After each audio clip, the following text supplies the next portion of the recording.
I wanted to share with everyone there's a small risala, or it was an answer to a question by Sheikh Ibn al-ʿUthaymeen rahimahullah. Someone asked him to put for him manhaj, or a schedule, or a way to live his life with. So he gave him an answer. So general things, but just as a reminder, inshallah. So the question was, and it's published by Sheikh Ibn al-ʿUthaymeen rahimahullah, and some of the ulama even they explained it, one of which is Sheikh Abdul Razak al-Badr hafidhahullah. So here it was from, he sent this message من محمد الصالح العثيمين إلى الابن فلان حفظه الله تعالى. السلام عليكم ورحمة الله وبركاته وبعد. He said فقد سألتني بارك الله فيك أن أضع لك منهجا تسير عليه في حياتك. You asked me to give you a manhaj, or to put for you a way that you would use in your life. وإني لا أسأل الله تعالى أن يوفقنا جميعا لما فيه الهدى والرشاد والصواب والسداد وأن يجعلنا هداة مهتدين صالحين مصلحين. فأقول, so after making dua to Allah subhanahu wa ta'ala that Allah subhanahu wa ta'ala guide and to make us guided and guide others, then he mentioned here the few points. It's very short, inshallah. The first one, of course, is, he says, مع الله عز وجل. With Allah subhanahu wa ta'ala, he mentioned 4 points. The first one, he said, احرص على أن تكون دائما مع الله عز وجل مستحضرا عظمته متفكرا في آياته الكونية مثل خلق السماوات والأرض وما أودع فيهما من بالغ حكمته وباهر قدرته وعظيم رحمته ومنته وآياته الشرعية التي بعث بها رسله ولا سيما خاتمهم محمد صلى الله عليه وسلم. So the first thing is to make always oneself constantly remembering and having this is present in the heart, reflecting upon the greatness of Allah subhanahu wa ta'ala in his ayat around us, the creation of Allah subhanahu wa ta'ala of the heavens and the earth, and the wisdom of Allah and his power and his mercy and his favors, and the ayat al-shar'iyya, the religious ayat from Allah subhanahu wa ta'ala, the Quran, the Sunnah of the Prophet alayhi salatu wasalam, and what Allah subhanahu wa ta'ala sent the messengers with, especially the seal of the messengers Muhammad sallallahu alaihi wasallam. So this is something that is with the person at all times. The second one, أن يكون قلبك مملوءا بمحبة الله تعالى لما يغذوك به من النعم ويدفع عنك من النقم ولا سيما نعمة الإسلام والاستقامة عليه حتى يكون أحب شيء إليك. That make sure that your heart is always filled with the love of Allah subhanahu wa ta'ala for the favors of Allah subhanahu wa ta'ala that he bestows upon you, and the wrath of Allah that is pushed away from the person, especially because that's the greatest of all favors, ni'matul Islam. To be a Muslim and al-istiqamah, to be steadfast upon the deen of Allah, till it becomes, this is the most beloved thing to yourself. And this is the by necessity, or as an obligation upon everyone, but especially for those who are seeking the knowledge of the deen of Allah. This is something that should be very clear, that the most beloved thing to them is to be steadfast upon the deen of Allah and to apply the knowledge that they acquire. So this is the second point here, the love of Allah subhanahu wa ta'ala and the love of being upon the deen of Islam and al-istiqamah, the steadfastness upon it. The third one, أن يكون قلبك مملوءا بتعظيم الله عز وجل حتى يكون في نفسك أعظم شيء. The same thing, that you fill your heart with the ta'zim, exalting Allah subhanahu wa ta'ala, till it becomes in yourself the greatest things of all. So, and this is how things are. The ta'zim of Allah subhanahu wa ta'ala doesn't happen just in the first instant or in the first day. Person has to keep on filling his heart with the ta'zim of Allah subhanahu wa ta'ala in his speech and his actions, till it becomes the heart filled with the ta'zim of Allah subhanahu wa ta'ala. And one thing that hopefully inshallah ta'ala we can repeat it, that when you have the ilm, one of the great favors of Allah subhanahu wa ta'ala, when someone learns something like the aqidah, for example, and the aqidah with the names and attributes of Allah, that Allah subhanahu wa ta'ala is above his creation and he's the most high subhanahu wa ta'ala, and the ikhlas, as we talked about this morning, is that when you're purely, sincerely seeking the pleasure of Allah subhanahu wa ta'ala alone, the Most High, رفيع الدرجات ذو العرش. So the heart is not attached to anything of this worldly life, but is elevating itself, seeking rewards from Allah subhanahu wa ta'ala, the one that is above his throne, above his creation. One interesting thing that some of the ulama, they mentioned, those who do not have the proper belief, those who would say Allah is everywhere, or they alter this attribute of Allah subhanahu wa ta'ala, this is one of the reasons, if it's not the major reason, they start worshipping graves and having all of these shirkiyat that they do, because the heart is in this earth. The heart is attached. If it's everywhere, so there is no directing it to what's above the creation of Allah. So it becomes easy for them to seek help from a dead person or from a righteous person or making ta'zeem to other than Allah, because they already did not exalt Allah subhanahu wa ta'ala the way it ought to be. But anyway, so to fill the heart with the ta'zeem of Allah. So then he says, still in the third point, وباجتماع محبة الله تعالى وتعظيمه في قلبك تستقيم على طاعته قائما بما أمر به لمحبتك إياه تاركا لما نهى عنه لتعظيمك له. So when you have these two and three, the love of Allah, the heart is filled with the love of Allah. The heart is filled with the ta'zeem of Allah, the exaltation of Allah. You have these two things in the heart, then the obedience of Allah becomes very clear and the person becomes upright upon it. And he would leave what Allah subhanahu wa ta'ala forbade.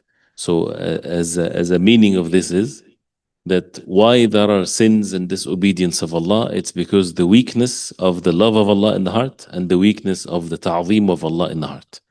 So when a person strengthens the ta'zeem of Allah, if Allah subhanahu wa ta'ala ordered something, make it the biggest, the most important, the most beloved. It's a choice. And the person would exert himself till it becomes his norm. And that's how the obedience of Allah becomes easy. This is how also staying away from the sins becomes easy, with these two things present in the heart.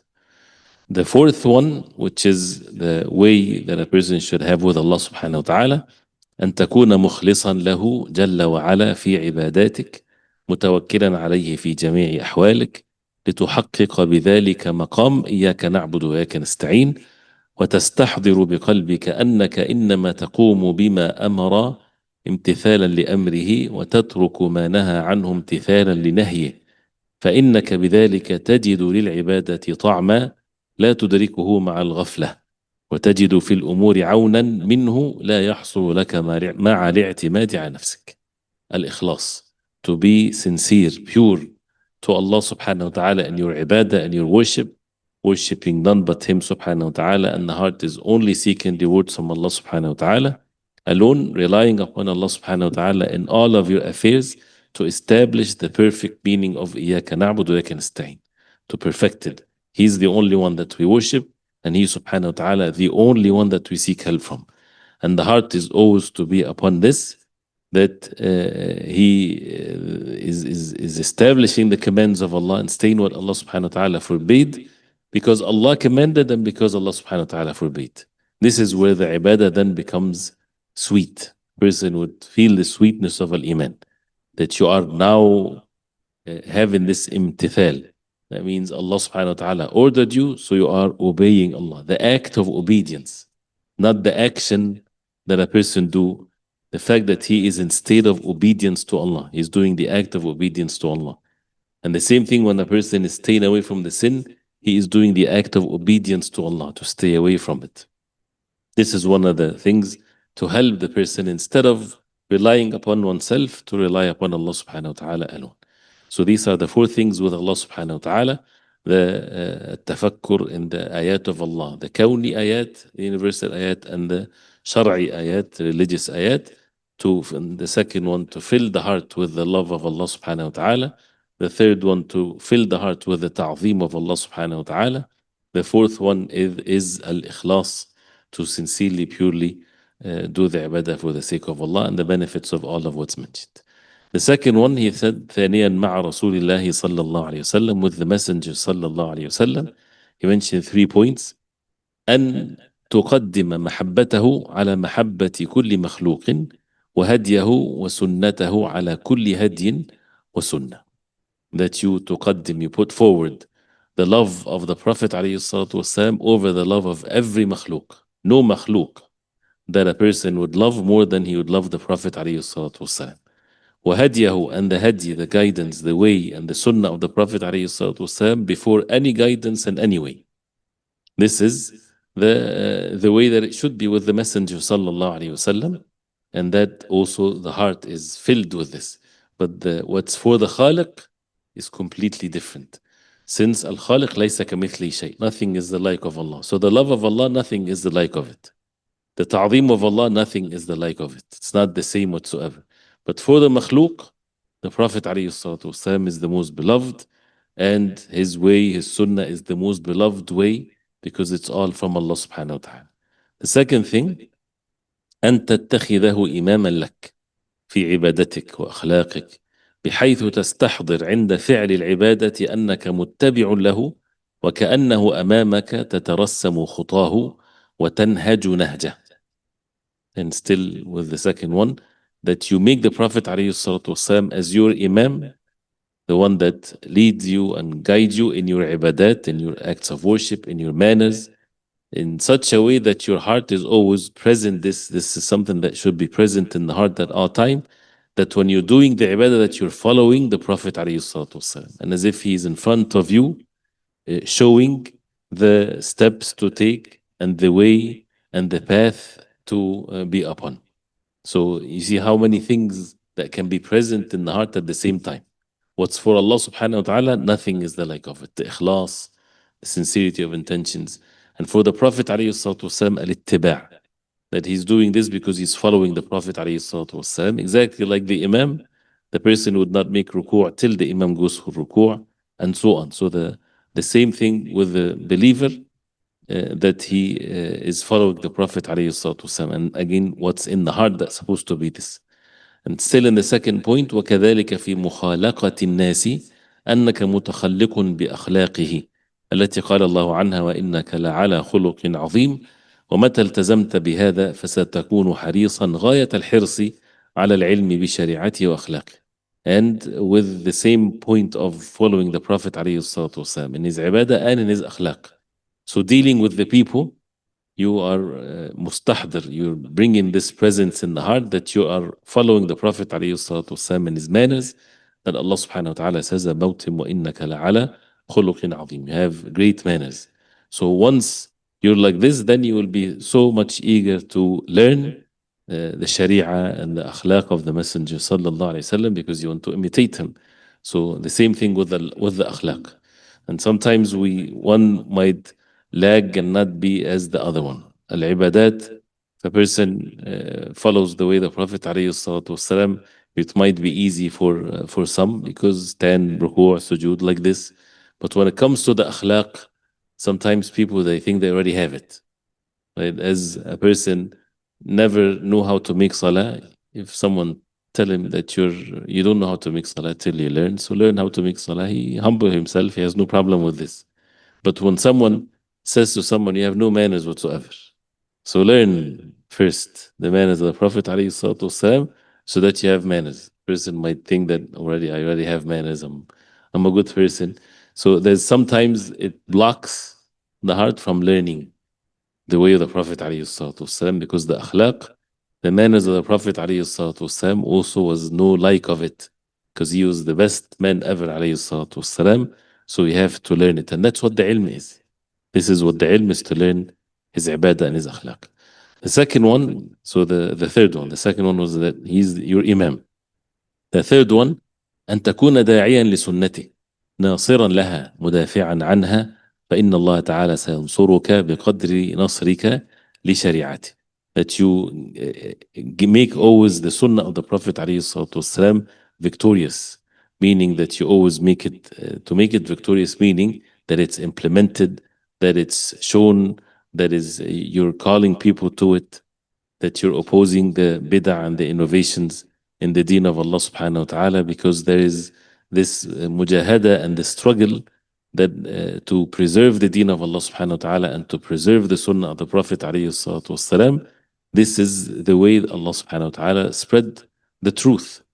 But when people are, leaving the matter to the people of innovations and for them to spread the innovation against the sunnah of the Prophet alayhi salatu wasalam, then where is the people of the sunnah?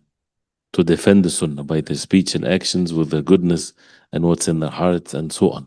So this is أن تكون ناصرا لسنته عليه الصلاة داعيا لسنته, inviting people to the sunnah of the Prophet عليه الصلاة والسلام, ناصرا له.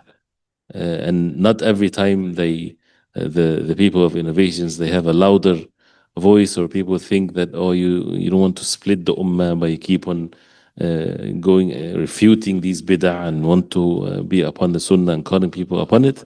They are the ones that is uniting the ummah, and this is preserving the deen. And who said that the goal is to unite the ummah? The goal is not to unite the ummah. The goal is to be upon the haqq, and the unity of the ummah is a beautiful thing, yes, but al-haqq is more important than anything else, and to preserve the haqq, even if it's people are outnumbered or less in number, because that's the duty of the people of knowledge. If they don't support the Islam and the Sunnah, then what's the purpose of seeking knowledge? So this is the third one. So the three things with the Messenger sallallahu alaihi wasallam, that his love is to come before any love of any makhluk, and that he is your imam in your ibadah and akhlaq, and to invite the people to his sunnah and to give, and to aid it and to defend it. And you know that Allah subhanahu wa ta'ala will aid you and defend you as a result of this. The third one, عملك اليومي غير المفروضات, your daily actions other than the fard. So the fard is supposed to be obvious, because that's if someone is seeking knowledge, we're not questioning the fard, even though the fard is supposed to be perfected, and not just to do it, but to perfect it and to come early to it and to do it in the most perfect way. He says here غير المفروضات, other than the obligations. He mentioned 5 things, 5 quick points, inshallah. Otherwise, each one we can mention so many evidences about it. The first one, إذا قمت من الليل فاذكر الله تعالى وادعو الله بما شئت فإن الدعاء في هذا الموطن حري بالإجابة. وقرأ قول الله تعالى إن في خلق السماوات والأرض حتى تختم سورة آل عمران وهي 10 آيات. So the night prayer, and the way he says it, whenever you get up for the night, that means this is also one of the obvious things. If you are someone that is seeking knowledge, it's how can someone, a seeker of knowledge, is not having a portion of the night where he stand up and make salah to Allah subhanahu wa ta'ala.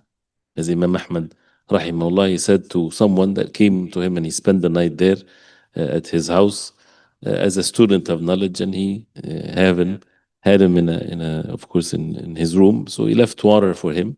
When he came at Fajr time, he saw that the water is not been used. So he said to him, is there everything is okay? He says yes. So he get to know that he did not use the water. That means he did not make wudu. That means he did not make salah. So more or less he said that طالب علم ليس له يعني قدر من صلاة الليل. A student of knowledge doesn't have a portion of the night to make salah. How can that be?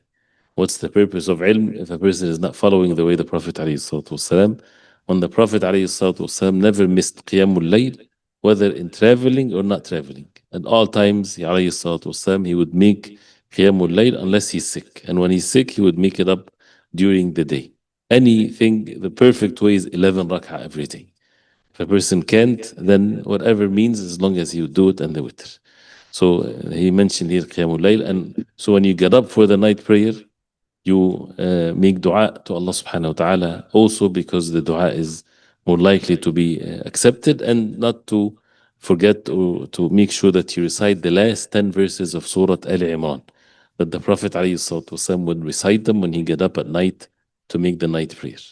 So this is the first point. The second thing, صلي ما كتب لك في آخر الليل واختم صلاتك بالوتر. Have a portion of the salah at the last part of the night, and finish the salah with witr. Make your last salah from the witr. And a way that can be at ease also with matters of being busy and things like that is to have something in the beginning of the night as an introduction.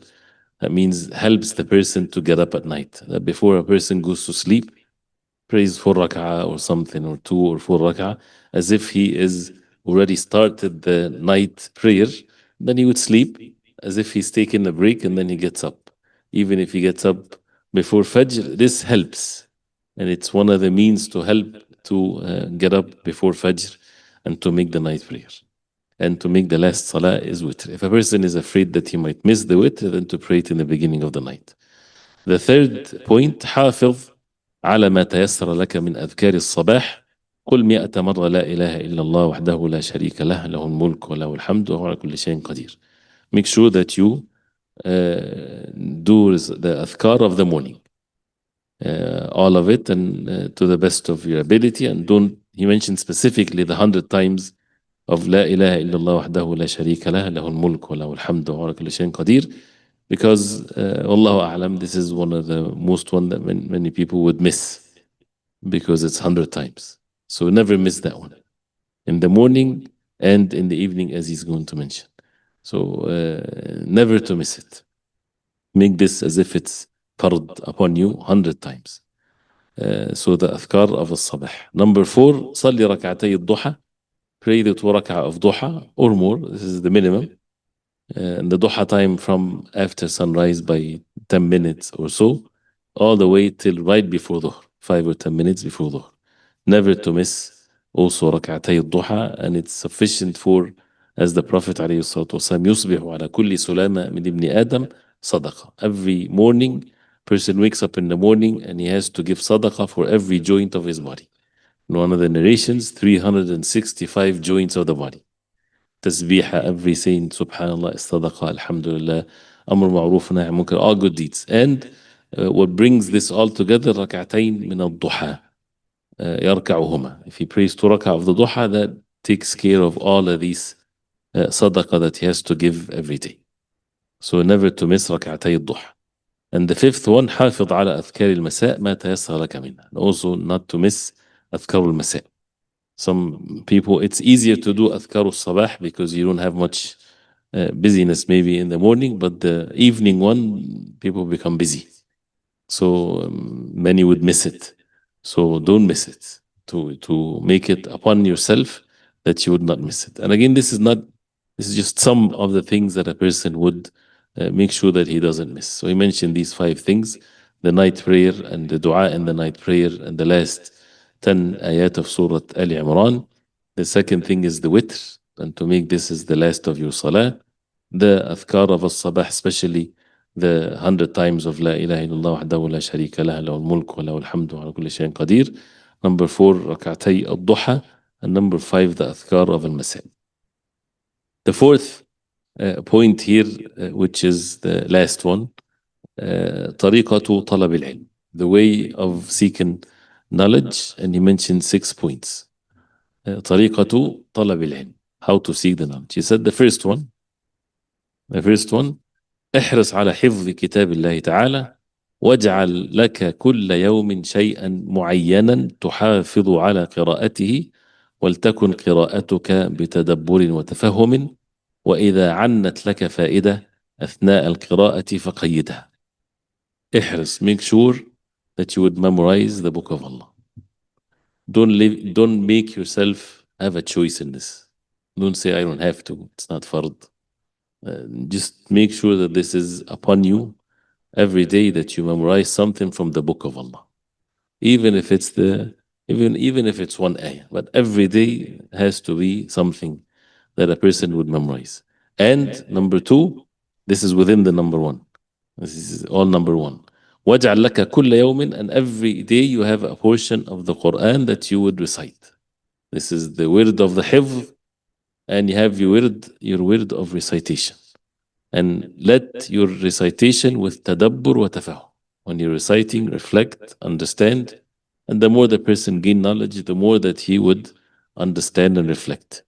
And mention a fa'idah here, a benefit. وَإِذَا عَنَّتْ لَكَ فَائِدَةً, if a benefit while reciting the Quran comes into your mind, or something that you don't understand or a question, قيدها, write it down on the side so that you can make this as some of the things to be done for that day, to get to know what is. If a person, of course, it depends on the level again of the person. He might be Every verse in the Quran, he needs to write down the questions in it. Then he won't be able to read. So read, but then gradually to get used to reflect upon the recitation of the Quran. So this is the first thing with regards to the Quran. Number two, احرص على حفظ ما تيسر من صحيح سنة الرسول صلى الله عليه وسلم ومن ذلك حفظ عمدة الأحكام. Make sure that you also memorize something ما تيسر, what made easy from the authentic sunnah of the Prophet عليه الصلاة والسلام, and from that is, for example, عمدة الأحكام. عمدة الأحكام is in fiqh. It's all hadith of fiqh. So this is something also to be memorized, the hadith of al-fiqh, which teaches the person also to have the memorization of the hadith and to, especially with matters of fiqh. This is the second one. Number three, احرص. الحرص is to be eager, make sure never to skip this, على التركيز والثبات بحيث لا تأخذ العلم نتفا من هذا شيء ومن هذا شيء لأن هذا يضيع وقتك ويشتت ذهنك. Make sure that you're focused and you're firm. You're not going all kinds of different places, so that you don't take the ilm nutafan. You don't take the ilm one bits and pieces from here, one piece from this person, something, and like this. That waste your time and make your dhihn, your mind always disturbed. That's why even some of the ulama, they would make sure that when a person is start to study, and it's not because the alim, he wants the people to be only studying with him, but they would say to them, you don't go anywhere else till they at least get some of the knowledge without being disturbed, without being distracted.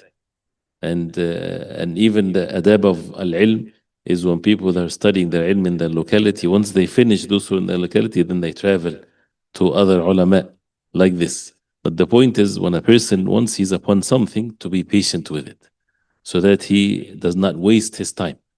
Because the going back and forth is one of the al-afat, or one of the weaknesses, especially with talabul ilm. Person finds something appealing, so he will go this way. Or starts a book, he gets tired or bored, he wants to study something else, so he leave it and he goes somewhere else. But if being firm, and it's not about التشهي, it's not about what a person desires, it's about finishing what needs to be finished. So التركيز والثبات, that's number three. Number four, ابدأ بصغار الكتب وتأملها جيدا ثم انتقل إلى ما فوقها حتى تحصل على العلم شيئا فشيئا على وجه يرسخ في قلبك وتطمئن إليه نفسك.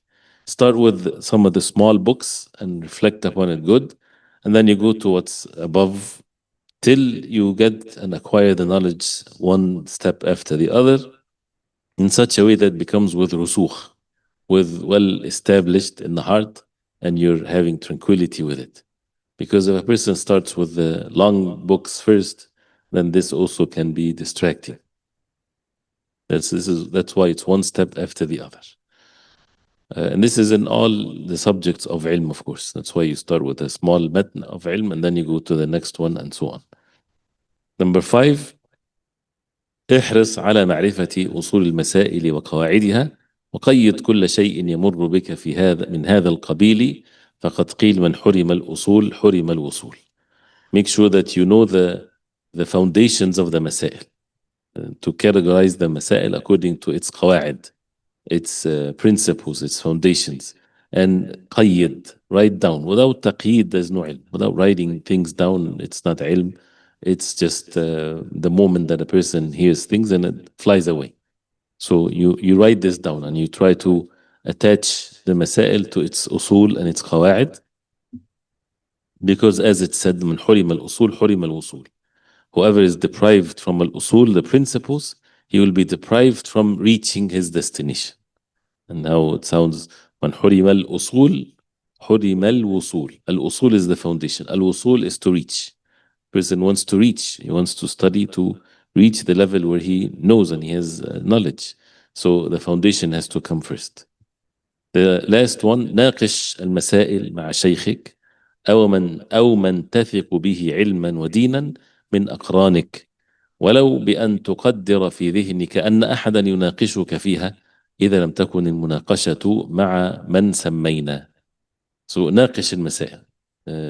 المناقشة is to study, not to debate, is to go back and forth, to ask the مسائل with your sheikh, with your the one that you or someone that you trust his knowledge and his religion, from your companions, those who are studying with you. And if you don't find anyone, then have an imaginary person تقدر في ذهنك. You question yourself as if someone is asking you, or you're answering questions. If you don't find anyone of what we mentioned above, which is either your sheikh or someone from your aqran, from your companions that you trust his knowledge and his religion.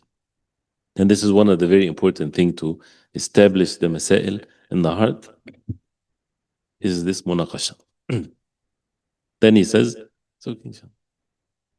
هذا وأسأل الله تعالى أن يعلمك ما ينفعك وينفعك بما علمك ويزيدك علما ويجعلك من عباده الصالحين وحزبه المفلحين. يسأل السلام عليكم ورحمة الله وبركاته. It makes dua to Allah subhanahu wa ta'ala.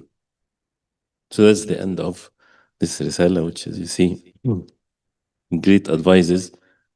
One of the signs of a person being upon what is right is to take the advice of those who are the people of knowledge, and especially with what we know of them, and especially with the experience and the long experience in matters of ilm, they will give the best of advice, inshallah. We ask Allah subhanahu wa ta'ala to make us benefit. So I took half an hour here quickly before, if there's any questions, because this session was supposed to be for questions. نعم. فإن أخبره بالقبلة مكلف. If someone mukallaf, he informed him about the qibla, ثقة, he's ثقة, عدل, ظاهرا وباطنا بيقين, with certainty. عمل به حرا كان أو عبدا, رجلا كان أو امرأة. This refers to the mukallaf. This refers to the mukallaf, the one that informed him of the qibla, whether he is a free person or a slave or a man or a woman. It doesn't have to be the shahada of two women or anything like that. Someone trustworthy, that is sufficient to act based on what they said. ويجتهد العارف بأدلة القبلة لكل صلاة. Now this is in the case where a person doesn't know the qibla. So he made ijtihad, and this is also for being traveling or so. So he made ijtihad, he looked around, he asked, he took the means for Salatul Dhuhr, for example. Then Salatul Asr comes. He needs to repeat the ijtihad again, unless it's already, there's nothing new. If Salatul Asr comes and he's in the same spot, and he had taken all of the means in Salatul Dhuhr, so there's no new evidences that came for him to renew his ijtihad. Otherwise, the ijtihad also to be repeated for every salah. He says لأنها واقعة متجددة, because the action here is a renewed one. واقعة, the word واقعة refers to an incident. So this is an incident that is got renewed. So it's not one incident, it's every salah is a waqi'ah by itself. This is the incident that happened. So every salah requires its own ijtihad. Because if in this example, if someone made ijtihad for Salatul Dhuhr and he prayed, even if he was not facing the Qibla, his salah is valid. He was a traveler. Then Salatul Asr, this is a brand new ibadah. This is waqi'atun mutajaddida. So he might have made a wrong decision in Salatul Dhuhr. So you have to renew if there's again more means. Then if he discovered in Salatul Asr that Salatul Dhuhr was prayed in the opposite direction, he is not to repeat Salatul Dhuhr. This is now a new action. And Salatul Dhuhr, he did it by taking the means. Yeah. This is specifically for the musafir. The resident, the one that is muqim, ijtihad does not work with him, because he has to make sure that he knows. Unless in dire situation needs, it might be difficult, like the one in prison, for example. So let me take one from here. It says, what if someone was making up rak'ah that he missed in the jama'ah, and someone comes later and taps him to be imam for them? he had not made intention to be imam when he was still praying his fard. Yes, this is the mas'ala that we mentioned yesterday. And the opinion upon of the ulama is that yes, he, as long as he makes the intention of being imam. So if he's making up the missed rak'at after the imam made salam, he was ma'mum first. And then when the imam made salam, he stood up and he's now munfarid. He's praying on his own. He's not ma'mum anymore. He's masbuk. So if someone comes, he doesn't have to tap him. He can just stand next to him like this. Obviously, he's been ma'mum or and if two people come, actually, this is one of the strange things that sometimes people do.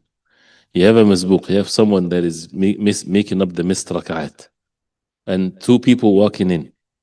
One, they would tap this masbuk and they would pray behind him. You make your own jama'ah. Why do you need to join a guy that is making up his missing rak'at when you're two? You make your own jama'ah. This is what's better for them. But anyway, so if it's one, he just sit next to him, stand next to him like this, and he says Allahu Akbar. So if that person does not make the intention of being imam, then the salah of the ma'mum becomes invalid. So this is a valid thing to be done. But if he does not take the intention, whether he does not know this ruling or he does not believe in it, so once the ma'mum, the follower, realizes that he's not acting as an imam, he has to leave him immediately with his intentions and make his salah as munfarid, someone praying alone.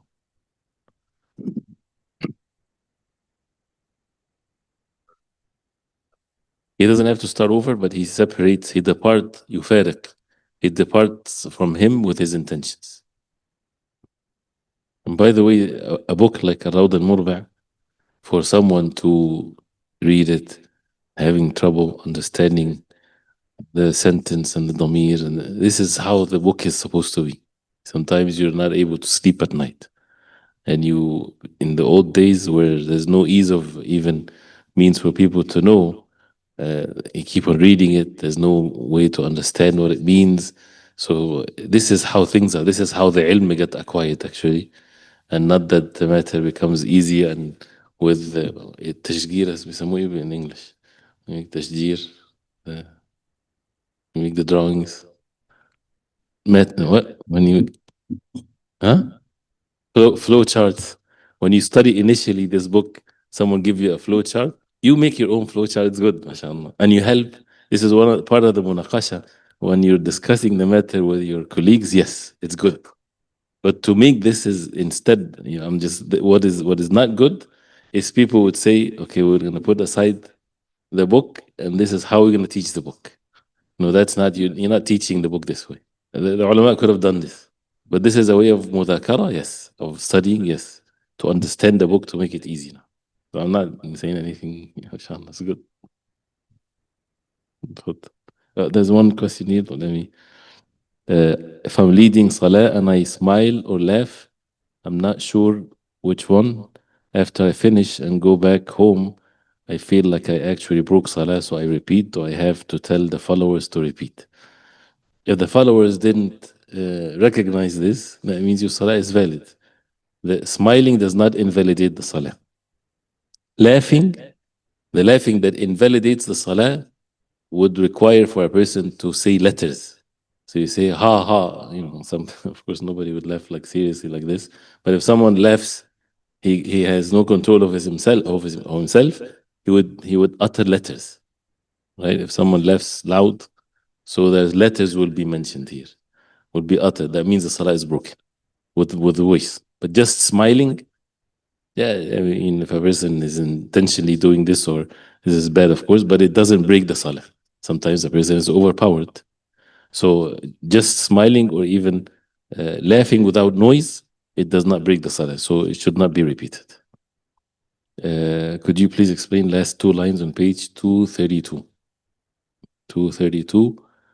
Here it says ويصلي بالاجتهاد الثاني لأنه ترجح في ظنه ولو كان في صلاة ويبني ولا يقضي ما صلى بالاجتهاد الأول لأن الاجتهاد لا ينقض الاجتهاد.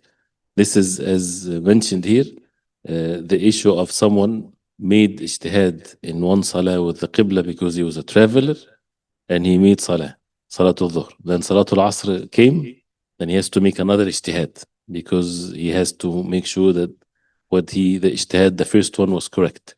So he says here, ويصلي بالاجتهاد الثاني. So for Salatul Asr, he would make the salah with the second ijtihad. Why? Because the second ijtihad, ترجح في ظني, this is what, to the best of his ability, this is the qibla. ولو كان في صلاة ويبني. That means even if he was, ولو كان في صلاة, even if he is in صلاة ويبني, that means that he has to continue, does not start the salah over. So if say for example he started the salah and this is what ترجح في ظني, whatever he sees that this is the proper qibla, then he face it. Even if he is in the salah. So these are two things. If the example of Salatul Dhuhr and Salatul Asr, then he makes a shahad. If this is what he think is the facing the Qibla, even if it's different from what he did in Salatul Dhuhr, then he should do that. He should change according to the new ijtihad that he did, and he prays in the direction that he thinks is right. And وَلَوْ كَانَ فِي صَلَاةٍ وَيَبْنِ. This is something else. The same thing if you made ijtihad, and your ijtihad was the Qibla is this way. Then you said Allahu Akbar. And then in the salah, you recognize that with ijtihad that the Qibla is not this way, it's the other way. Then وَيَبْنِي. Then he should act based on the second ijtihad and he continue his salah like this. He doesn't have to break it. Why he doesn't have to break it? Even though the first part of the salah he was not facing the Qibla. Because, what's the word? Because he made ijtihad. The reason why the salah is not, the reason why the salah is valid, because he made ijtihad. That's the whole point. If a musafir person is a traveler and he made the salah without ijtihad, without thinking, without asking, without checking means, his salah is not, he has to, if he faces other than the qibla, his salah is not valid. But if he made ijtihad, even if he faces a wrong direction, and after he finished the salah, he was told that you did salah in the wrong direction, his salah is valid, he does not have to repeat it. Why? Because the ijtihad, not because that he's a traveler, because he made ijtihad. So the same thing, if he is already in salah, this is the issue where it gets tricky. If he's not a traveler, if he is resident in a place, he's from Chicago and he's in salah. And during the salah, he realized that he made the mistake in the qibla. According to this, he has to start over the salah. Because he started the salah without, he's supposed to know where the qibla is. But if he was a traveler and he made ijtihad and he said Allahu Akbar, and while in the salah someone corrected him, or he realized that this is not the direction of the qibla, then he faced the new direction and yabni, he continues. He does not have to break his salah. Why? Because he started the salah with ijtihad. So it's all about the ijtihad. If he started the salah without ijtihad, he has to start over again. So ولا يقضي ما صلى بالاجتهاد الأول لأن الاجتهاد لا ينقض الاجتهاد. This is why this is the case. He should not make up what he prayed with the first ijtihad, whether it's in the previous salah or in the same salah. Why? Because الاجتهاد لا ينقض الاجتهاد. Al-ijtihad does not negate the ijtihad. Ijtihad and ijtihad, they don't negate each other. Because the first action is valid even though it was wrong. But it was done based on ijtihad. So the second ijtihad, even if it's the correct one and the first one was wrong, it does not negate the first one. And this is a rule that with the major meaning of al-ijtihad. That's why the umur, the matters of the deen that is with ijtihad, the matter is not to be sources of people fighting with each other. But this is for the alim that is mujtahid. So if the alim إذا اجتهد فأخطأ, as the hadith, فله أجر. The alim, if he made ijtihad, the alim. If he makes ijtihad and he's mistaken, he gets one reward. If he makes ijtihad and he's correct, he gets two rewards. So, and therefore, لا إنكار, as they say, for example, في مسائل ijtihad. They should not refute one another. They should not be against one another when it's a matter of ijtihad, not matter of deviations in the deen. So hopefully this is clear. Yes, if a person in traveling and he started the salah after he investigated.